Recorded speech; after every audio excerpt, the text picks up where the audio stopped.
এখন আমাদের আমার আর কি চিন্তাটা আমি চেঞ্জ করছি। আমি ভাবতেছি যে হয়তো যদি আমি একবারে কমপ্লিট নাও করতে পারি, আমি আস্তে আস্তে এটা সম্পূর্ণ করব। তবে আমার যে স্বপ্ন, সেই স্বপ্নটাই আর আসলে বাস্তবায়ন করব। তো তার এই প্রেক্ষিতে কান্তা তো প্রতিদিনই আমাকে আসলে এটা নিয়ে ঝরগাই লাগা যায়। আমার প্রতিদিনে একবার হইলো এর লোক আমার ঝরগা লাগে ঘর নিয়ে।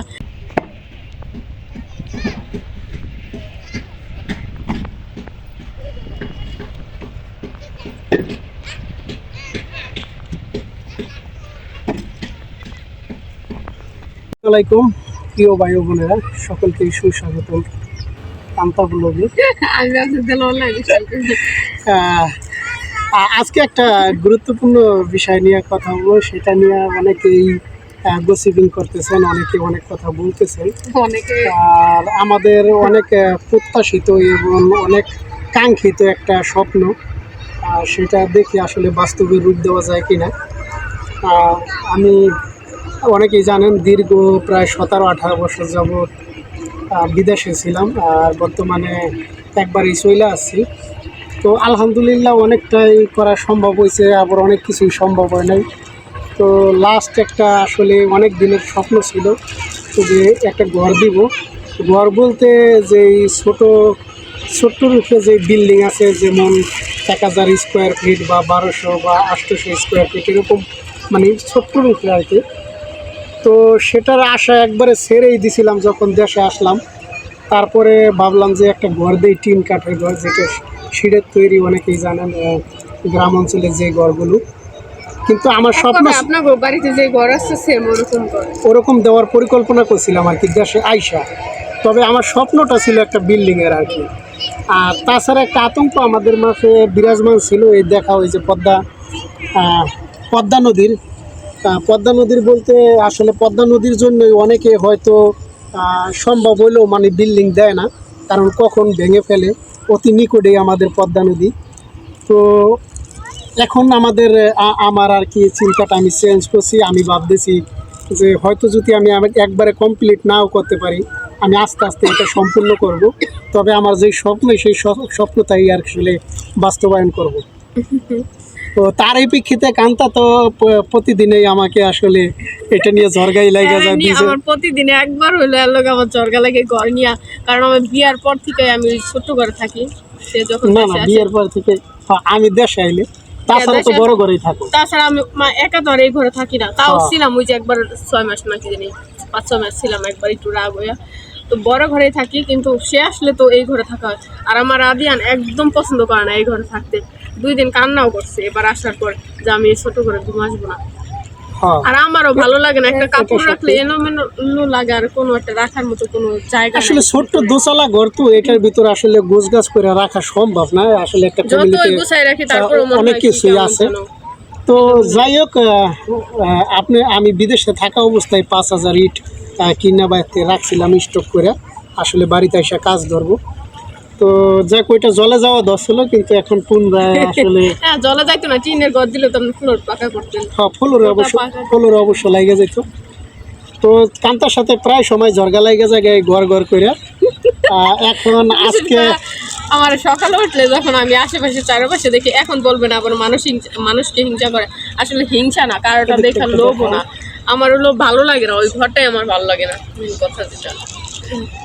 যাই হোক, প্রতিদিনই আসলে ঝরগা বিবাদ বাদ দিয়ে গেছি ইটের ভাটায় ইট কেনার জন্য। ইট বলতে ওইটার প্যাকেট ইট বলে, যেটা ওই যে কলমে বা ছাদে, তারপরে ওই লোক পাইলিং বলেন, ব্যাস বলেন, ওখানে ইউজ করে। তো ওই প্যাকেট ইট কেনার জন্য গেছি। তো আলহামদুলিল্লাহ কিনছি, কিন্তু আনফর্চুনেটলি বাড়িতে আনতে পারি নাই, কারণ যে গাড়ি দিয়ে আনার কথা ছিল গাড়িটা নষ্ট ছিল। তো বলছে তারা বিকালে না হইলেও আগামীকালকে তারা ডেলিভারি দিব প্যাকেট ইটগুলো। আসলে কতগুলো ইট কিনছি ওইটা নাই বলি, তবে যে প্ল্যানটা আছে বর্তমানে, এটা ধরেন আমি দোতলা বিল্ডিংয়ের একটা প্ল্যান করতেছি। আসলে দেখি সম্পূর্ণ যদিও না করতে পারি, ধীরে ধীরে ইনশাল্লাহ যদি দেখি ছাদটা ঢালাই দিয়ে কলমগুলো খাড়া করে মানে একতলা সম্পূর্ণ করা যায় কিনা। আর বাকিটা হয়তো পরের তালাটা হয়তো পরবর্তী সময়ে যখন হাতে টাকা অ্যাভেলেবেল হয় তখন আসলে শুরু করব। তো আপনারা সকলেই দোয়া করবেন আসলে ভালোভাবে যেন আর আমাদেরটা হলো আমরা মানে আছে না যে একটা মানুষ শুরু করার আগেই একদম টাইটেল থাম্বনেল দিয়ে একদম বড় আকারের মনে হয় পরে বানায় লেখে বা বলে। আমি কিন্তু ওরকম কিছুই বলি না। আমার কথা হলো দেখান, যখন আমি কাজ শুরু করব তখন হচ্ছে আমি দেখাবো যে হয় এটা করতেছি। আগে যদি আমি এটা বলি তাহলে যদি না হলো এই বিষয়ে বলতে গেলে আসলে কি অনেকে ওই এটা করে যারা ইউটিউবার আছে, কারণ অনেক আমার সময় দেখা একদম যায় পছন্দ না। ভিউ হয় না, তো তখন তারা টাইটেল চেঞ্জ করে, থাম্বনেল চেঞ্জ করে, তারা এরকম কিছু টাইটেল ব্যবহার করে যাতে মানুষ আকৃষ্ট হয়ে আসলে ভিডিও দেখে বা ভিডিওর ভিতর ঢোকে। এইটাই আর কি, এটা অনেকে এটা একটা ট্যাকটিক আর কি আসলে। তবে এটা আমার মনে হয় একটা মিথ্যার আশ্রয় নেওয়া আর কি, এগুলো নেওয়া ঠিক না। যেটা আমি যেই বিষয়ে কথা বলবো সেটাই তুলে ধরা উচিত, আমি যেটা করব সেটাই মানে সব মানুষকে দেখানো উচিত। এটা আমার যেটা ব্যক্তিগত আর কি মন্তব্য আর কি। আর তো আমরা প্রায় সময় চেষ্টা করি আসলে যেই কন্টেন্ট নিয়ে কথা বলি ওইটাই আসলে থাম্বনেলে বা টাইটেলে দেওয়ার জন্য। তো দেখি কাল পরশু ইনশাল্লাহ মনে হয় আমার ঈদগুলো আইসা করবো, তো আসলে এই ভিডিওতে দেখতে পারবেন। আর দোয়া করবেন আসলে কাজটা যেন ভালোভাবে ধরতে পারি এবং সম্পূর্ণ করতে পারি আর কি। আসলে আজকে আগের আমার ইট কিনা ছিল, তো এখন থেকে ইট কিনলাম। হয়তো 2-1 দিনের ভিতরে সিমেন্ট, তারপরে যে রডের ব্যাপার স্যাপারগুলো আছে এগুলো সম্পূর্ণ ক্রয় করবো। ক্রয় করার পরে ওই লোক মিস্ত্রি নিয়ে কাজ স্টার্ট করবো আর কি। এটা ওই লোক রিসেন্ট পরিকল্পনা আর কি। তো আর আপনাদের খুব ভালো একজন মানুষ, আপনারা সবাই একে ভালোবাসেন আর হচ্ছে সবাই আরে ভালো বলেন। আমি খারাপ, আমি তার সাথে খারাপ ব্যবহার করি। ভালো ওই দিন এটা ভিডিওতে আপনারা অনেক কথা বলছেন, আমি কিছু রিপ্লাই দিইনি, যেটা মন চাইছে রাখছি আর যেটা মনে হচ্ছে খারাপ লাগছে বেশি আমি delete করে দিচ্ছি। তো নদীর পাড়ে আসলে দাঁড়াই রয়েছি, নদীর পাড়ে এভাবেই ভালো লাগে আসলে। একদম গ্রামের প্রকৃতি এবং সুন্দর মনোরম পরিবেশ, তো এখানে তো এইভাবেই ভালো লাগে। মাঝে মাঝে কান্তা আসে, আমিও আসি একটু। এখন আসছিলাম আসলে ক্ষেত দেখার জন্য, আর ওই দিন নদীর জমি দেখার জন্য, তো ভাবলাম যে এখানে একটু ভিডিও করি। আর ওই দিন নদীর পাড়ে আইসি আপনার সাথে কোনো ঝরগা লাগছিল আমার এমনি? না, এটা খুঁটিনাটি একটু হতেই পারে ফ্যামিলির ভিতরে। এটা তাছাড়া ভাবি আসছে, আমার এক দাদি জর্গা বলা চলে না। অনেক কথা বলে ফেলছি আর হচ্ছে একটু খারাপ লাগছে, এর জন্য চোখ যে পানি একটু টলমল করছে। আর বেশিরভাগ আমার চোখ খোলার কারণ একটাই, আমার মাথায় একটু সমস্যা, ব্যথা সমস্যা আবার কোনটা মনে করবেন। যাই হোক, আয়োজন করে গেছে, এখন ভিডিওটা এখানেই সমাপ্ত করতেছি। আর পরবর্তী সময়ে বাকি বিষয়গুলো তুলে ধরবো। সকলেই ভালো থাকবেন, দোয়া করবেন। আল্লাহ হাফেজ।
চল আমরা যাই গে।